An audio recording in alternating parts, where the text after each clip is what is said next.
रामपुर गांव में रामलाल नाम का एक गरीब किसान रहता था। उसके परिवार में सिर्फ उसकी पत्नी सुनीता और बूढ़ी माँ थी।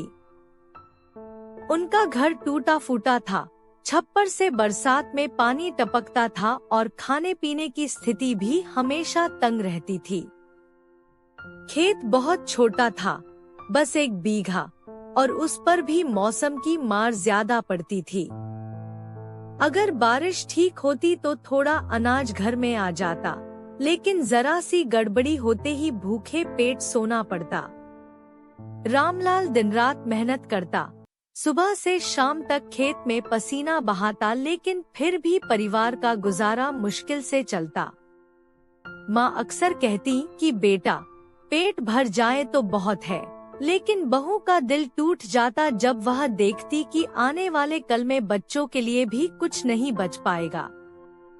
हर रोज घर में चिंता रहती, कब तक ऐसे जिएंगे और कब तक दूसरों के सामने हाथ फैलाएंगे। गांव का साहूकार अक्सर उनके दरवाजे पर आता और पुराना कर्ज चुकाने के लिए दबाव डालता। माँ और सुनीता दोनों ही डर के मारे सहम जाती, लेकिन रामलाल हमेशा उन्हें हिम्मत देता। वह कहता कि डरने से कुछ नहीं होगा, मेहनत करने से रास्ता जरूर निकलेगा।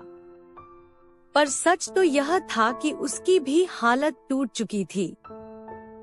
एक रात परिवार तीनों लोग बैठे हुए सोच रहे थे कि आगे कैसे गुजारा होगा।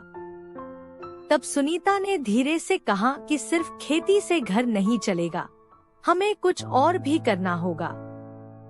खेत का अनाज हमारे लिए ही कम पड़ जाता है, तो क्यों न हम सब्जी उगाकर बेचें या कोई छोटा काम शुरू करें। रामलाल पहले तो चुप रहा, फिर बोला कि इसके लिए भी पैसे चाहिए। तभी माँ ने अपने पुराने बक्से से चांदी की चूड़ियाँ निकाली और बोली कि बेटा, यह तुम्हारे पिताजी की निशानी है, अब इसे घर की जरूरत के लिए इस्तेमाल कर लो। रामलाल और सुनीता दोनों की आंखें भर आईं। उन चूड़ियों को बेचकर रामलाल ने थोड़े पैसे जुटाए और खेत में सब्जी लगाने की शुरुआत की। पहले तो सब डरते थे कि पता नहीं चलेगी या नहीं, लेकिन धीरे धीरे सब्जियां अच्छी उगने लगी। फिर रामलाल उन्हें हाट में जाकर बेचने लगा। सुनीता भी साथ देती, सब्जियां धोकर सजाती और आवाज लगाती। लोग कहने लगे कि रामलाल की सब्जियां ताजी और सस्ती होती है। धीरे धीरे उसका नाम गांव और बाजार में फैल गया। हालांकि कुछ लोग ताने भी मारते थे कि किसान होकर ठेला लगाता है, यह कोई काम है। लेकिन रामलाल को इन बातों की परवाह नहीं थी। उसे बस अपनी माँ और पत्नी की आंखों में सुकून चाहिए था। उसने ठान लिया था कि चाहे जैसा भी काम करना पड़े, परिवार भूखा नहीं रहेगा।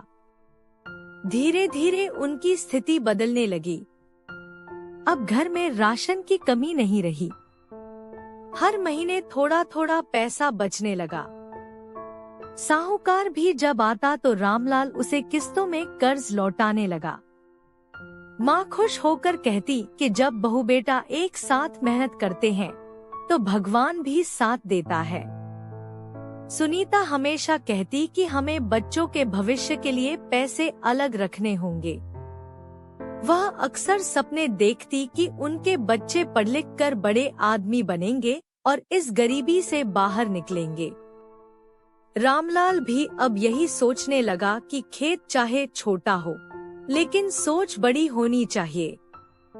कई सालों की मेहनत के बाद घर की हालत सुधरने लगी।